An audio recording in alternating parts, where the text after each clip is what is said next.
வாங்க இன்றைய வீடியோவில் மாநில அவசர நிலை சட்டப்பிரிவு பற்றி தெரிந்து கொள்வோம்.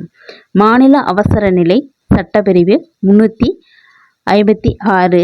ஒரு மாநிலத்தில் மாநில அரசால் கட்டுப்படுத்த முடியாத சூழ்நிலை ஏற்படும் பொழுது அரசியலமைப்பின் விதிகளுக்கேற்ப ஆளுநர் அறிக்கை அளிக்கும் பொழுது குடியரசுத் தலைவர் அரசியலமைப்பு சட்டப்பிரிவு 356 கீழ் அவசர நிலையை அறிவிக்கலாம். இந்த அவசர நிலை சட்டப்பிரிவு 352 படி நடைமுறையில் இருந்தாலும் அல்லது தேர்தல் ஆணையம் சட்டமன்ற தேர்தலை நடத்த உகந்த சூழ்நிலை இல்லை என்ற சான்றளித்தாலும் மட்டுமே ஓராண்டை தாண்டியும் தொடர முடியும். அதிகபட்ச அவசர நிலையின் காலம் 3 ஆண்டுகள் இருக்க முடியும். மாநிலமானது குடியரசுத் தலைவர் சார்பாக ஆளுநரால் ஆளப்படுகிறது. இந்தியாவில் முதன்முறையாக 1951 பஞ்சாப் மாநிலத்தில் குடியரசுத் தலைவர் ஆட்சி நடைமுறைப்படுத்தப்பட்டது. நன்றி, வணக்கம். நெக்ஸ்ட் வீடியோவில் பார்ப்போம்.